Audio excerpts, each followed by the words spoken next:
Hello नमस्कार जय हिंद दोस्तों। आप सबका बहुत बहुत स्वागत है आपके अपने यूट्यूब चैनल टेक्निकल विदेशियस में। दोस्तों हम हाजिर हैं आज आप लोगों के लिए फिर एक और शानदार एमसीक्यू की क्लास, जो कि फिटर टर्नर मशीनिस्ट वालों के लिए बहुत ही इंपॉर्टेंट होने वाली है। दोस्तों आज की इस क्लास में हम जो है मेटल्स चैप्टर को स्टार्ट करेंगे और मेटल्स चैप्टर के सारे इंपॉर्टेंट क्वेश्चन को हम जो है आपको कराने वाले हैं। दोस्तों मेटल्स चैप्टर पर जो है एमसीक्यू की क्लास को हम जो है थोड़ा थोड़ा करके 3-4 वीडियो में सारे इंपॉर्टेंट क्वेश्चन को देखेंगे, जो कि बहुत ही इंपॉर्टेंट है किसी भी कॉम्पिटेटिव एग्जाम के लिए। मेटल्स चैप्टर एक ऐसा चैप्टर है जिससे जिससे क्वेश्चन जो है आपके किसी भी एग्जाम में आना ही आना है। तय है कि आपका जो है 2 से 3, कहीं कहीं पर 4 से 5 क्वेश्चन देखने को मिल जाते हैं। तो आपके CITS एंट्रेंस एग्जाम में भी मेटल्स से लगभग 3 से 4 क्वेश्चन आ जाते हैं। तो दोस्तों चलिए हम मेटल्स चैप्टर को आज स्टार्ट करेंगे और सारे इंपॉर्टेंट MCQ को आपको जो है 3-4 दिन में कराने वाले हैं। तो दोस्तों आपको जो है डेली सुबह 8 बजे हम जो है आपको जो है फिटर ट्रेड थ्योरी मशीनिस्ट के लिए, टर्नर के लिए, फिटर के लिए प्रोवाइड करते हैं। तो जो लोग सेशन से नए जुड़ रहे हैं प्लीज़ वो सेशन को आखिरी तक देखेंगे, तभी उनको सारी चीज़ें समझ में आएंगी। और जो है चैनल को सब्सक्राइब कर लेंगे किसी भी जानकारी के लिए CITS से जुड़ी हुई और CITS एंट्रेंस एग्जाम की तैयारी के लिए। तो बहुत ही महत्वपूर्ण है, क्योंकि आपकी जो है 7 बजे रीजनिंग की क्लास, 8 बजे मैथ की क्लास और सुबह 8 बजे फिटर टर्नर मशीनिस्ट वालों के लिए जो है थ्योरी की भी क्लास जो है हम ले रहे हैं। तो दोस्तों कुछ लोग का कमेंट आता है सर अपने सारे ट्रेड के रिलेटेड, तो प्लीज़ आप जो है अगर कमेंट करिए तो अपने जो है ट्रेड का नाम भी लिख दीजिए, ताकि हमें आपको सजेशन देने में आसानी हो। तो चलिए दोस्तों आज की इस क्लास को शुरू करते हैं। आज की क्लास का जो है दोस्तों पहला क्वेश्चन कह रहा है कि ताप और विद्युत का सबसे अच्छा सुचालक निम्न है। तो ताप और विद्युत का सबसे अच्छा सुचालक क्या है? वैसे तो आपका जो है सबसे ज़्यादा सुचालक अलग होता है, लेकिन आपको जो ऑप्शन दिया गया है इसमें से बताना है। स्टेनलेस स्टील का तार, लोहे का तार, तांबे का तार, पीतल की तार। तो दोस्तों ताप और विद्युत का सबसे अच्छा सुचालक होता है तांबे का तार। आप लोग देखा होगा तांबे की ही बाइंडिंग की जाती है, कॉपर का ही वायर जो है सबसे अच्छा माना जाता है। तो सबसे अच्छा क्या होता है? ताप का भी और विद्युत का भी सुचालक जो है वो तांबे का तार होता है। अब बात करें दोस्तों सुचालक क्या होता है, तो सुचालक वह होता है ऐसा माध्यम जिसमें जो है मतलब कि विद्युत और ताप का प्रवाह हो सके। मतलब कि जैसे तांबे का तार होगा, अगर एक सिरे पर आप उसको गर्म करेंगे तो जो है आप अगर दूसरे सिरे को छुएंगे तो वहाँ पर भी आपको गर्म लगेगा। तो ये गुण सबसे ज़्यादा उसमें होता है। और विद्युत का मतलब जैसे आप इलेक्ट्रिसिटी उसमें प्रवाहित एक तार को कहीं इलेक्ट्रिसिटी जहाँ फ्लो हो रही है वहाँ पर लगाएंगे तो दूसरे फ्लो पर भी इलेक्ट्रिसिटी होने लगेगी। तो सुचालक का मतलब जिसमें इलेक्ट्रिसिटी और जो है टेम्परेचर फ्लो हो, मतलब ताप और विद्युत का जो है प्रवाह हो, तो उसे सुचालक कहते हैं। और कुचालक जिसमें ना हो, जैसे आपका क्या हो जाएगा, आपका प्लास्टिक हो जाएगा। प्लास्टिक विद्युत का क्या है? कुचालक है। तो बढ़ते हैं नेक्स्ट क्वेश्चन की तरफ दोस्तों। अगला क्वेश्चन क्या कह रहा है कि हाइड्रोलिक अम्ल का प्रयोग सोल्डरिंग कार्य में फ्लक्स के लिए उपयोग किया जा करते हैं। तो मतलब कि आपको कहने का मतलब इस क्वेश्चन क्या है कि हाइड्रोक्लोरिक अम्ल जो होता है उसका उपयोग किसकी सोल्डरिंग में फ्लक्स के रूप में करते हैं।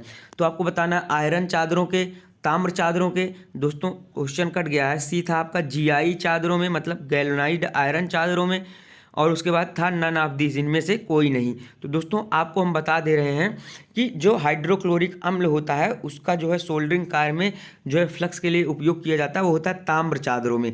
ताम्र चादरों में जो है सोल्डरिंग के लिए हाइड्रोक्लोरिक कह रहे हैं, इसके लिए माफ़ी चाहते हैं। तो आपका हाइड्रोलिक अम्ल जो होता है आपका जो है ताम्र चादरों में सोल्डरिंग करने के लिए फ्लक्स के रूप में प्रयोग किया जाता है। कौन सा अम्ल? हाइड्रोलिक अम्ल। हाइड्रोक्लोरिक नहीं दोस्तों, गलती से निकल गया, वो निकल रहा था। तो हाइड्रोलिक अम्ल, ऑप्शन नंबर बी आपका सही हो जाएगा। तो दोस्तों एक क्वेश्चन इसमें से बनता है कि GI का फुल फॉर्म क्या होता है। तो GI फुल फॉर्म होता है गैल्वेनाइज्ड आयरन। तो दोस्तों इसका राइट आंसर बी होगा, ताम्र चादरों पर। तो बढ़ते हैं नेक्स्ट क्वेश्चन की तरफ। अगला क्वेश्चन क्या कह रहा है कि अगला क्वेश्चन कह रहा है दोस्तों कि हाई स्पीड स्टील औजार में कार्बन प्रतिशत होता है। तो आपको बताना है कि हाई स्पीड स्टील में जो है कार्बन प्रतिशत दोस्तों कितना होता है, आपको ये जो है बताना है। तो कि हाई कार्बन स्टील में जो है हाई स्पीड स्टील में कार्बन प्रतिशत कितना होता है? 1 से 2% तक, 0.6 से 0.75% तक, 0.2 से 0.3% तक, 0.75% से 1% तक। तो दोस्तों जो हाई स्पीड स्टील होता है उसमें कार्बन प्रतिशत जो है दोस्तों 0.6% से 0.75% तक होता है। तो आपका राइट आंसर दोस्तों बी हो जाएगा। बढ़ते हैं नेक्स्ट क्वेश्चन की तरफ। अगला क्वेश्चन क्या कह रहा है, इस्पात निम्न में से एक मिश्र धातु है। तो इस्पात किसका मिश्र धातु है? इस्पात कहने का मतलब दोस्तों स्टील, किसका? स्टील। इस्पात को क्या बोलते हैं? स्टील बोलते हैं। तांबा और टिन, लोहा और कार्बन, टिन और सीसा, जस्ता और पीतल। तो दोस्तों इस्पात आपका जो है लोहा और कार्बन का जो है मिश्रण या मिश्र धातु होता है। तो राइट आंसर बी हो जाएगा। बढ़ते हैं नेक्स्ट क्वेश्चन की तरफ। निम्न अलौह धातुओं में से कौन सा धातु चुंबकीय है? तो इन जो अलौह धातुएं नीचे दिखाई, अलौह धातुएं क्या होती हैं?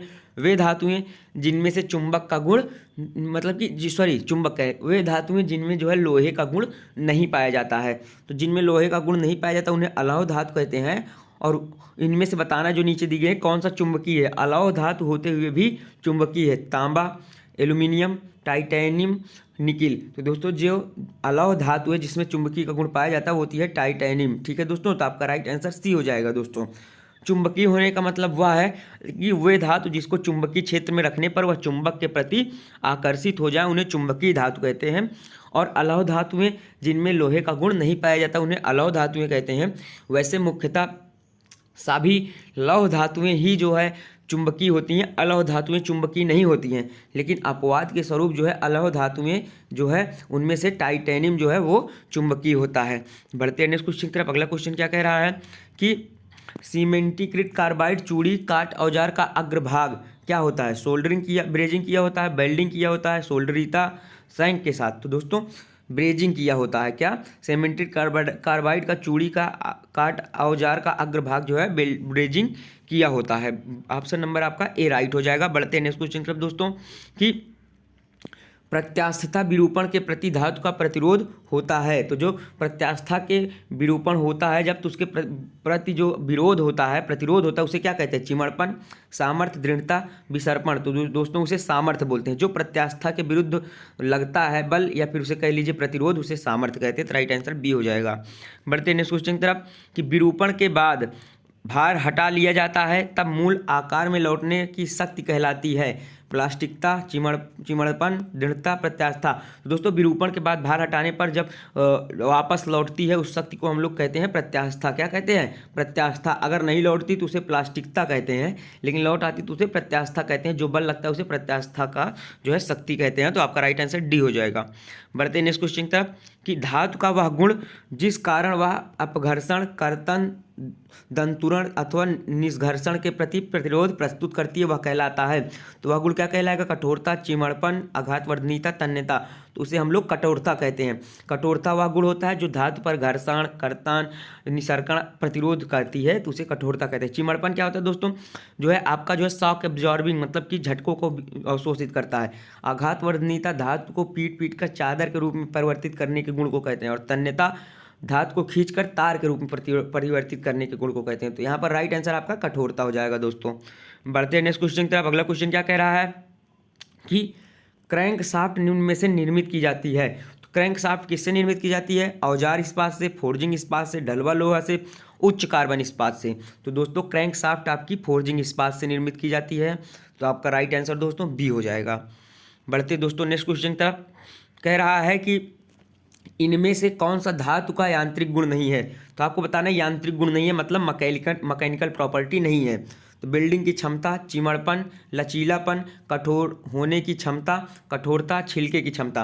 तो दोस्तों आपको मैं बता रहा हूँ बिल्डिंग करने की क्षमता आपका जो है धातु का मैकेनिकल यांत्रिक गुण नहीं होता है।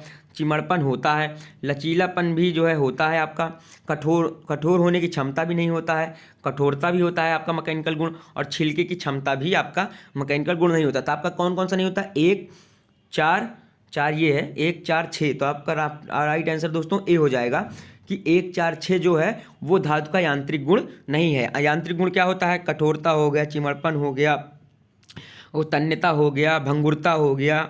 ठीक है दोस्तों, तो ऐसे हमने आपको जो है थ्योरी जब पढ़ाई थी थ्योरी इसकी, तो वहाँ पर हमने डिस्कस किया था। तो बढ़ते हैं नेक्स्ट क्वेश्चन की तरफ। अगला क्वेश्चन क्या है कि कह रहा है कि M42HSS में कितना प्रतिशत कोबाल्ट होता है? तो कोबाल्ट कितना प्रतिशत होता है? 3, 4%, 8%। तो दोस्तों M42HSS में जो कोबाल्ट प्रतिशत होता है वो दोस्तों होता है 4%। आपका राइट आंसर बी हो जाएगा। बढ़ते हैं नेक्स्ट क्वेश्चन की तरफ। अगला क्वेश्चन क्या कह रहा है? निम्न में से ड्यूरालमीन में सबसे अधिक तत्व होता है। तो ड्यूरालमीन में सबसे अधिक तत्व कौन सा होता है? क्रोमियम, मैग्नीशियम, बिस्मथ, सीसा की धातु। तो दोस्तों जो ड्यूरालमीन होता है उसमें सबसे अधिक तत्व जो होता है वो होता है मैग्नीशियम। आपका राइट आंसर बी हो जाएगा दोस्तों। बढ़ते हैं नेक्स्ट क्वेश्चन की तरफ। अगला क्वेश्चन क्या कह रहा है कि जिस धातु में 100 × 100 × 100 मीटर घन का भार सबसे कम हो 100 का भार सबसे कम होता है, मतलब कि इस तरह का भार किस धातु में सबसे कम होगा? सीसा धातु में, चांदी धातु में, कॉपर धातु में, स्टील धातु में। तो सबसे कम होता है दोस्तों चांदी में। चांदी का जो है जो भार होता है वो सबसे कम होता है, तो इसलिए राइट आंसर आपका बी हो जाएगा, चांदी। बढ़ते हैं नेक्स्ट क्वेश्चन की तरफ कि जिग के मार्गदर्शन के लिए किस बुश की बनी होती है? तो जो जिग के मार्गदर्शन के लिए बुश किस धातु की बनी होती है आपको ये बताना है। तो आपको बताना है कि जिग के मार्गदर्शन के लिए बुश किस धातु का बना होता है, जो बुश लगा होता है वो किस धातु का होता है? कठोर इस्पात, मुलायम इस्पात, पीतल, कोई भी मुलायम धातु। तो दोस्तों जो जिग के मार्गदर्शन के लिए बुश लगा होता है वो कठोर इस्पात का बना होता है, तो आपका राइट आंसर दोस्तों ए हो जाएगा। बढ़ते हैं नेक्स्ट क्वेश्चन की तरफ। अगला क्वेश्चन क्या कह रहा है दोस्तों? तो अगला क्वेश्चन कह रहा है दोस्तों मिश्र इस्पात कह रहा है मिश्र इस्पात के गुणों में सुधार लाने के लिए अनेक मिश्र तत्व मिलाए जाते हैं। निम्न में से किसका न्यूनतम प्रसार गुणांक होगा? तो आपको बताना है किसका न्यूनतम प्रसार गुणांक होगा। तो दोस्तों आपका जो है ये आज का आखिरी क्वेश्चन है और इसका कुछ क्वेश्चन का जो है राइट आंसर आप लोग कमेंट बॉक्स में कर देंगे।